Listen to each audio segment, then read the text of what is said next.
Welcome to the 11th Amazing Race 27 recap episode of the UR Team Number podcast. My name is Michael Armstone, and joining me as always is the Canadian who I'm pretty sure owns a phone that could have very well have been in one of the baskets at the Detour, Logan Saunders. Afternoon. Sad but true. One lady who loves an opportunity to hear Phil Kogan say the word spa, Michelle Pearce-denovan. Yes, hi. And the other Australian who inspires us all when he beats both men and track stars, Ben Powell. Howdy. You can tweet us directly at YattonCast or using the hashtag YattonCast or email us at yattoncast@gmail.com. And this episode was nuts, for want of a better word. It was very climactic. Yeah, I mean, those previews all week have been going, will Justin and Diana get eliminated this week? No.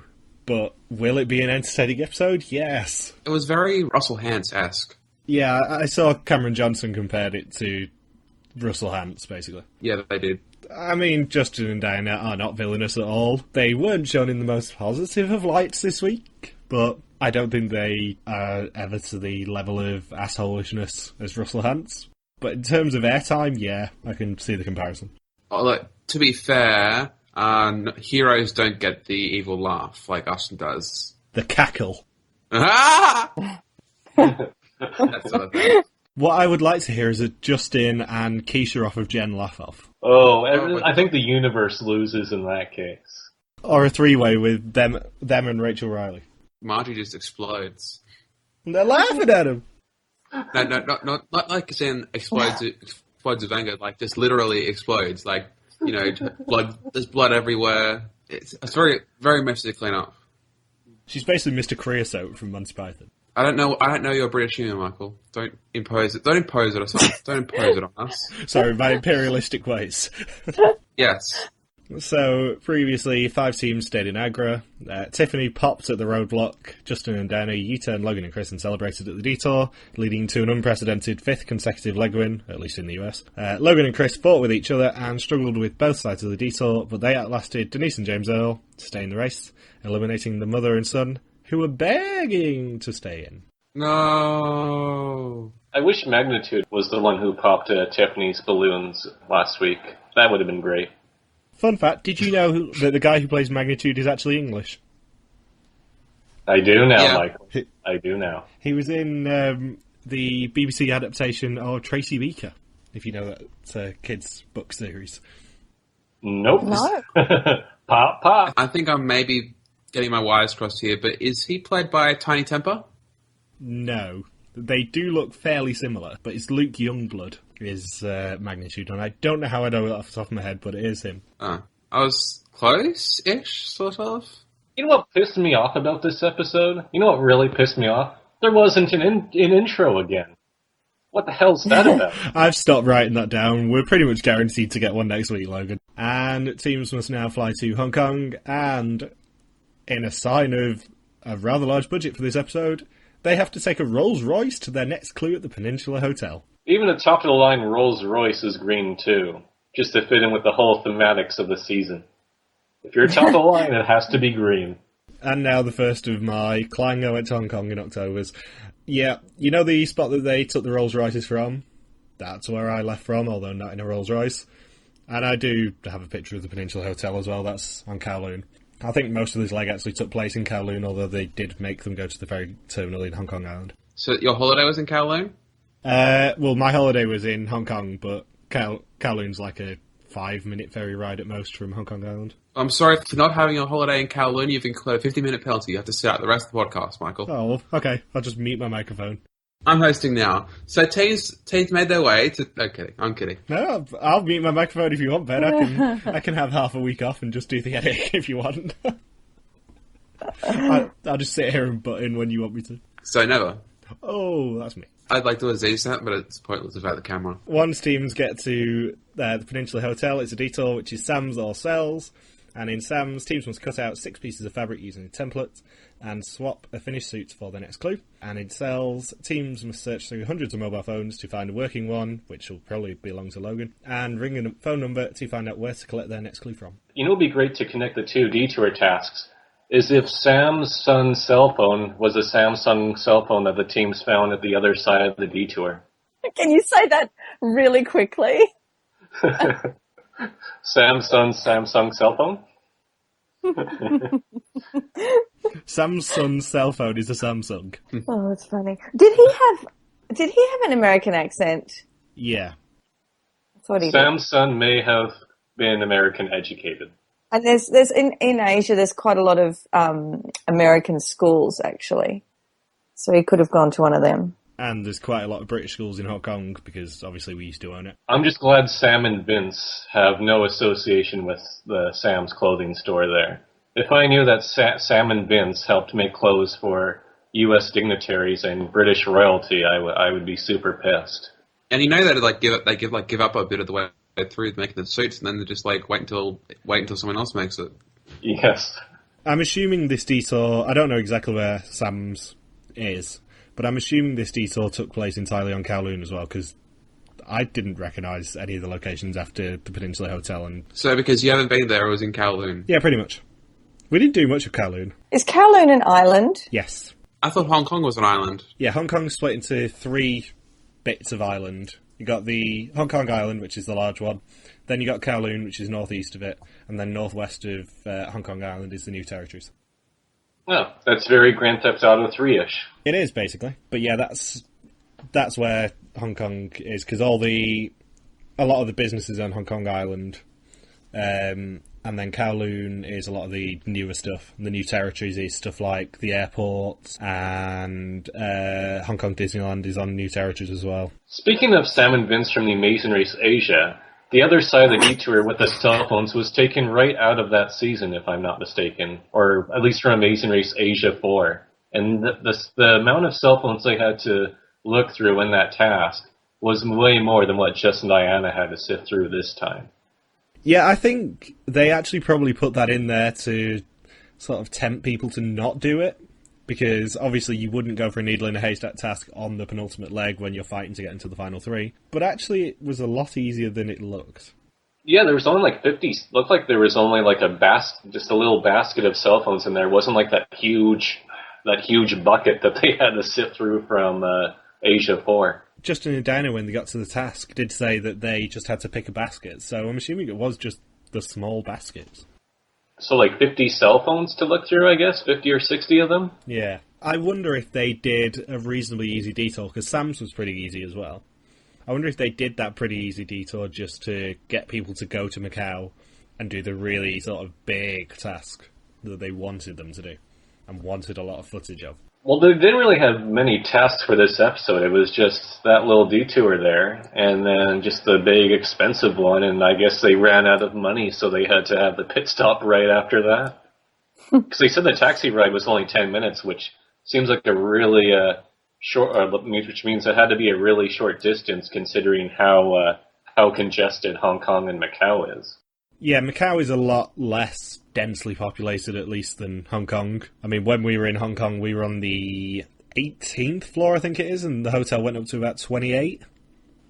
It's really quite congested. And Tiffany and Krista's crowning moment of awesome for the leg was finding the loophole in the Sam's detour, which is folding the fabric, or leaving it folded, to be more precise. You know, if they've cut out fabric before and made costumes before, they would have known to do that, to keep the fabric folded.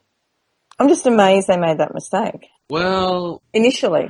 And then we get the wonderful scenes of Justin and Dana being the first to find the working phone, but taking the taxi when they're, like, right around the corner. And this, of course, then ends well with the public's opinions of Justin and Dana, which was so high before taking another nosedive.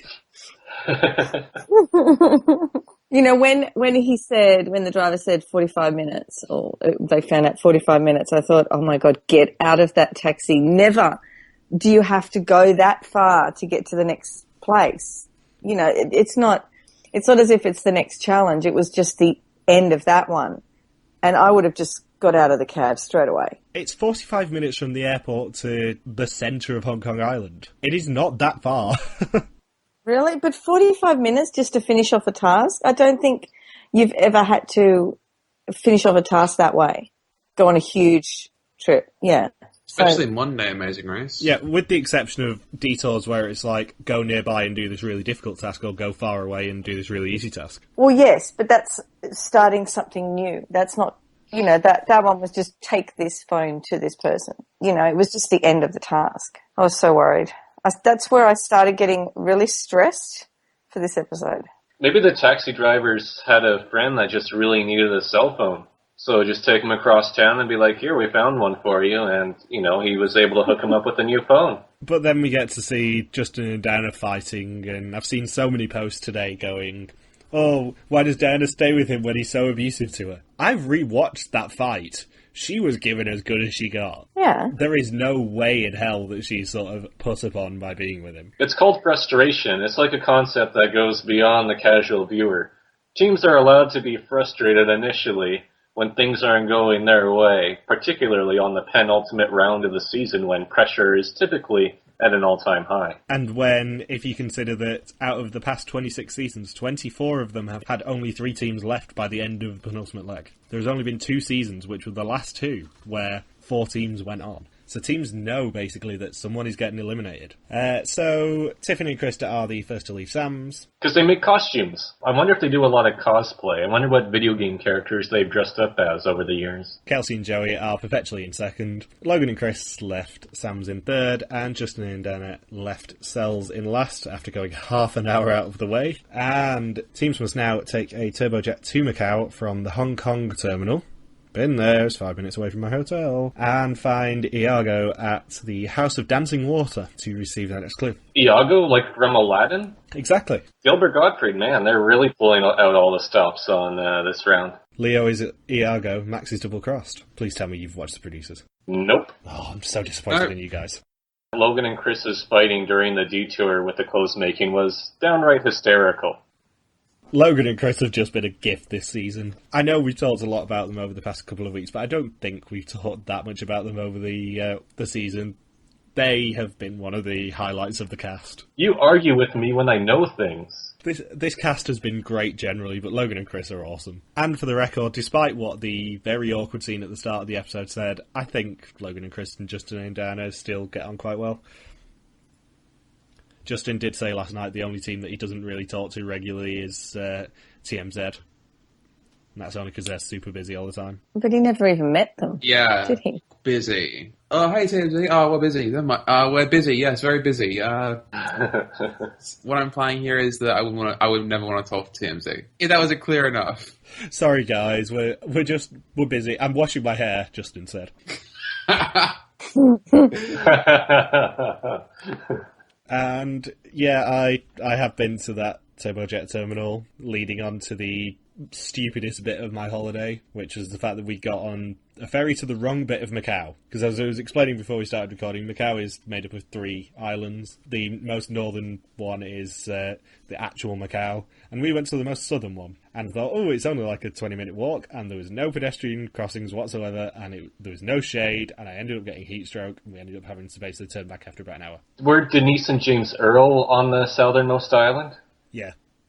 It only had one traffic light, and that turned off at 9 o'clock. And then Justin and Diana's second bit of, oh no guys, please stop, please don't do this to yourselves. I'm not being rude. He can't understand what I'm saying, therefore I'm not being rude at all. He can't interpret gestures. That is the quote of the season for me. I'm not being rude. He can't understand me anyway. Oh, Justin and Diana, I love you. Sort of rude, actually. Yeah, that was rude, but it was hilarious. I can understand where people are coming from saying, oh my god, he was so rude. And that's rude towards the taxi driver, but... And he wasn't even laughing at them. No.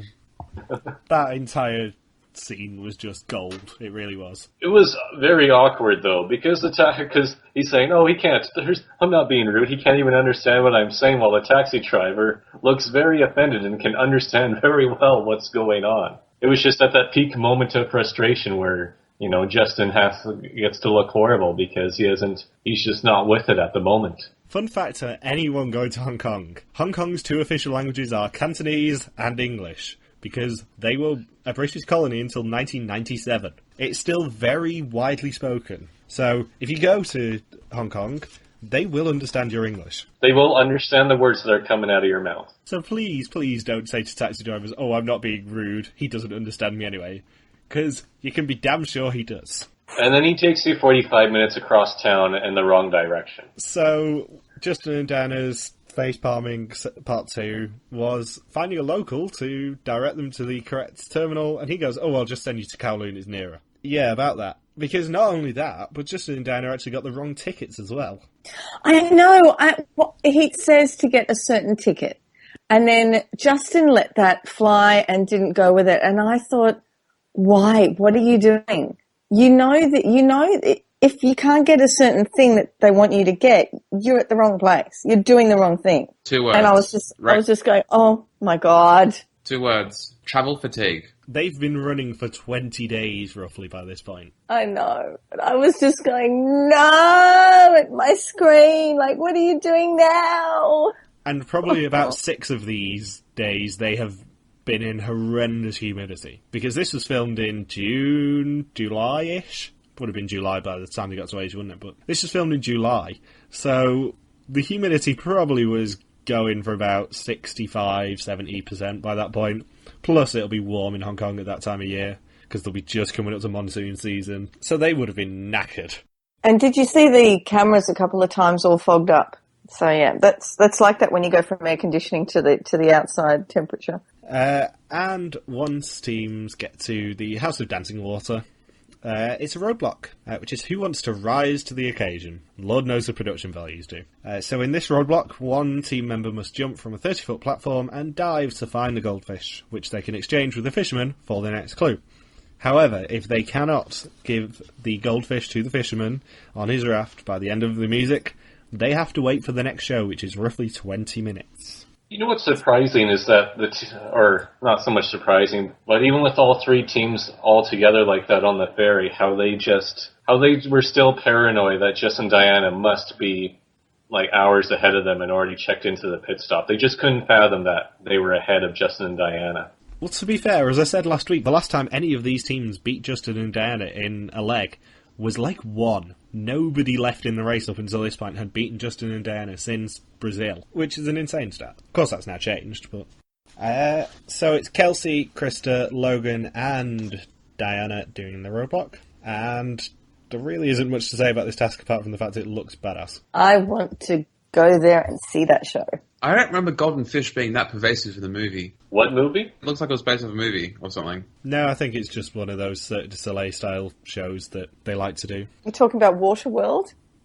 Yeah, the great Kevin Costner classic. Yeah. That does have a ride. That is at Universal in Florida and Hollywood. Probably greatly over budget and nobody wants to go on it. Does it cost like $10 and like 5 minutes into it just like, ejects you? Like that Kevin Costner World video game from The Simpsons? It's a stage show at the Universal Parks in America. There's an actual Waterworld video game for the Nintendo Virtual Boy that was released 20 years ago.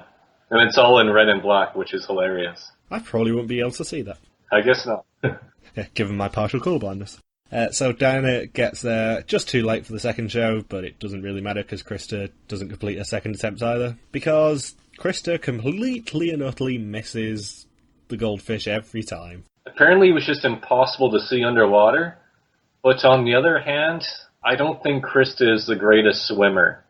So it made for a bad combination. Given that every team apart from Logan and Chris had the option of who did this roadblock, I think probably Tiffany would have been a better choice. Plus they really overdid it with the makeup, if I recall correctly. I think not even Vixen and Kent used that much makeup. Oh yeah, that was like Black Swan after a heavy night. Yeah. Gotta find a goldfish.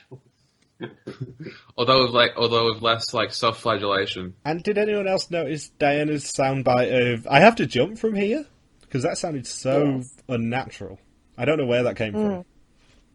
I don't think really probably loud. Was flipped over from the Zimbabwe roadblock, and they just put it over for this episode. Yeah, I'm pretty sure that wasn't actually from that task because it really didn't sound like she said it naturally. It didn't have the water sounds in the background of it. It did sound weird. And we get a lovely example of Tiffany and Krista bonding as well, and being all strong and everything. So, Logan is the first to leave the roadblock with Kelsey in second, Diana in third, and Krista in last. after 5 attempts. And teams must now head to the pit stop, which is Nam Van Pier. The last team to check in here for the first time all season will be eliminated. Despite the fact the clue did actually say May. Phil was just like, yeah, you know damn well, they're getting eliminated. Yeah, they're not carrying over the Final Four twist from the past 2 seasons, because there's no element of surprise anymore. Which we did expect to happen. And also, there's only so many jet skis that they can rent, especially after renting the House of Dancing Water for the day. And Tiffany and Krista's taxi drops them off in the wrong place. So they get a bit of Justin and Diana taxi look there. And for the first time in 6 legs, Justin and Diana do not win the leg, because Logan and Chris do instead. Yay! That is a rare phrase. And we get to hear the best word in Phil's language, which is, of course, Michelle. Spa!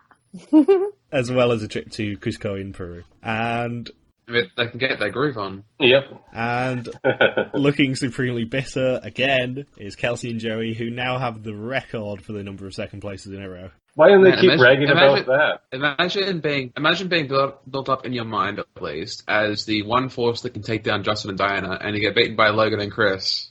Logan! Oh, I love that Logan and Chris have been added to the pantheon of leg winners now. I just think that's glorious. Should have been Tiffany and Krista, but, yeah.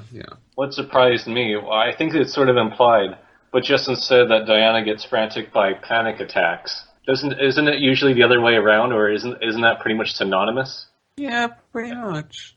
And then Tiffany and Krista's pep talk at the roadblock and even with the dramatic music in the background, I just couldn't take it. I just had to bust up laughing just because it just came off as so cheesy on screen. They didn't need to have that extra music in there. It was like one of those motivational speakers coming in, or a Coach Carter-esque moment. It was stirring music. I was waiting for everyone to take a knee as Tiffany spoke to Krista. And Justin and Diana are the third to the pit stop, but shockingly, they receive a 55-minute penalty for their ferry mistakes. You had an explanation for this, didn't you? Now, I did see the question earlier, why didn't they have to go back to the ferry terminal and then come back and check in? Very easy answer. They're an hour and 20 apart. There is no way that race would make them do an hour and 20 back to Hong Kong just to then go across to Hong Kong Island, which would be probably about 20 minutes-ish, to do another hour and 20 back, and then have to find Nam Van Pier again. Is there any precedent for if you buy the wrong ticket and take the wrong train /flight /taxi, whatever, that you have to go back and do it again? Is there any precedent for that? No, because if that sort of stuff happens, they make them either serve a penalty at the station, as we saw in Australia. I won't say who, because Logan's going to get there next season, or just do it at the pit stop. As we saw from Season 3 with Heather and Eve, the basic formula for it is half an hour penalty plus time gained. So in that case, it is 25 minutes time gained, being the difference between Hong Kong and Kowloon ferry terminals, plus the half an hour, so they get a 55-minute penalty. I don't remember them actually enforcing the additional time penalty in many recent seasons. Like, correct me if I'm wrong, but wasn't the penalty in the South Korea episode of season 17, wasn't that just half an hour when Brooke and Claire took the wrong thing to the pit stop? Yeah, that came to my mind too. That one was just half an hour. Kenton Vixen not taking the required flight was half an hour, and then Denise and James Earl, they didn't get an additional penalty at all for Denise helping James Earl with the roadblock. It was just a flat 30 minutes. I think in that case, there's no time gained that they can officially do, because the time gained there came from Kowloon's ferry terminal being 25 minutes closer to Macau than Hong Kong's was, rather than the ferry times or anything. But there was a lot of time to be gained with the subway, or I think it was the subway, right? Yeah, Brooke and Claire took a taxi versus the subway, I think. Yeah, the taxi cab. There's a lot of time to be gained by a taxi. Mm-hmm. So, but that's the reason Justin and Diana got a time penalty instead of having to go back. It's because Hong Kong and Macau are a lot further apart than you think. They're probably about 100 miles apart. But Justin and Diana do end up checking in third, leaving Tiffany and Krista to be eliminated. Thank you, Lord. Oh my God. I spent the last, 10 minutes of that episode I think we're going to have to have... feeling sick. I think I'm going to have to have words after this, Michelle. I was so stressed and I was so sick. And when they got to the mat, finally got on the mat, I had tears in my eyes. I know, I'm absolutely ridiculous, but I'm so glad they made the final leg. And you're all speechless. Keep going, Michelle. We're all Tiffany and Krista fans. Oh, I'm sorry. I'm sorry. But they had to make the final leg. They had to. I don't care if they don't win. They just had to make it. Yeah, here's how I look at it. One, Justin and Dana are being set up as the major force of the season. They need to get to the final leg, and they need to go in second place and be beaten probably by Kelsey and Joey, because they're still getting the edit of, oh, we have so many second places, we need a first place at some point. Number two, Tiffany and Krista. They are the perfect fourth places. Because you won either a really depressing boot in the form of Tiffany and Krista, or Mike and Rochelle, not necessarily Brooke and Robbie, or someone who you really want to see go in fourth, like a Brooke and Robbie. Simi and Opie? Simi and Opie conveniently have the same average as Tiffany and Krista. Suki and Jinder? Depressing boot. Canada's great for fourth places being really depressing boots, actually. Because all three have been really depressing boots. Don't mind me just sitting here and naming fourth places that was sad boots. The traditional fourth placer always has to be either a really, really sad boot, like a Suki and Jinder, best team of all time, or a really good boot that you really, really want to see, like a Monica and Joseph. Yeah. Mojo. So like Oswald and Danny versus Andy and Tommy. Yes, that would be an appropriate analogy. Oswald and Danny, who are awesome, and Andy and Tommy, who can essentially get the hell out. But they wouldn't be going to hell because their savior is Jesus Christ. Aww. Afghanimals in both of their seasons. Oh, don't remind me I said, about the ending to season 24. Just don't. Oh.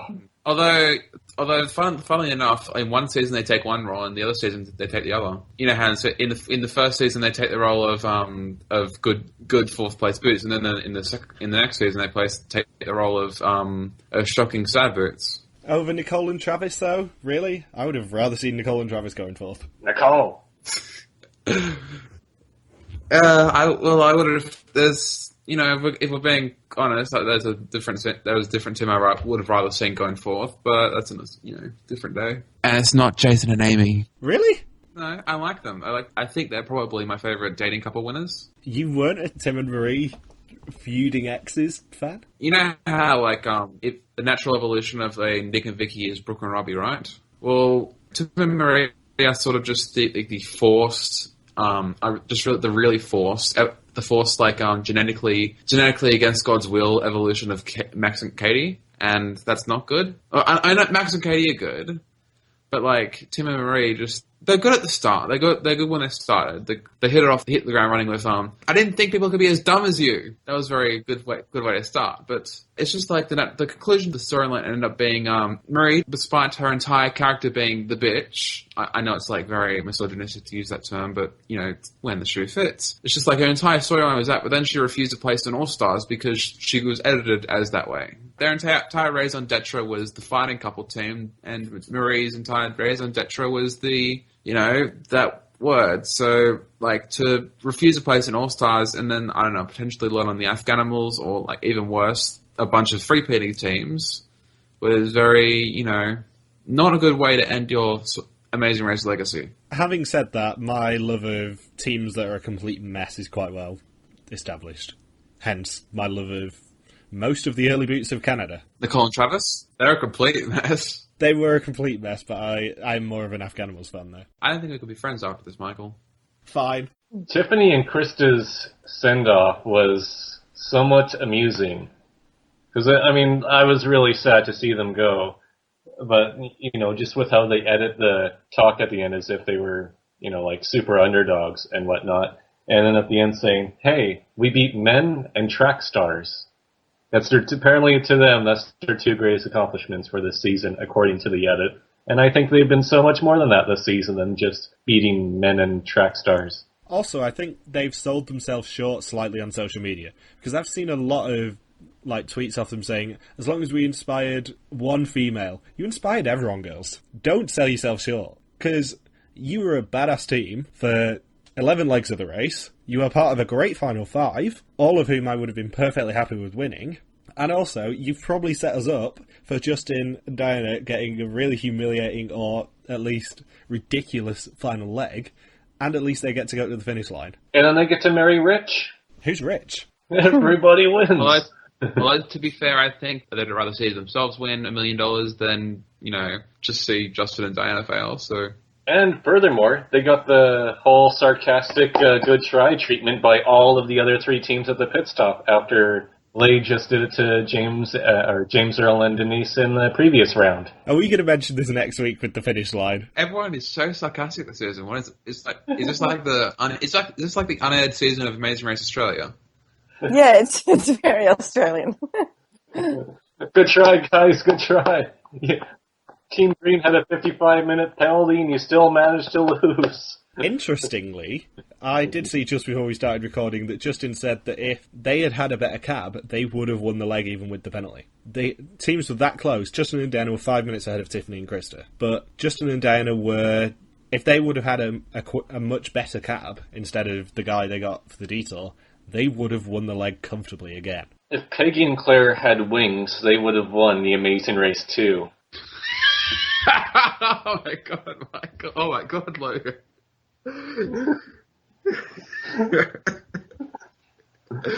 Oh my god.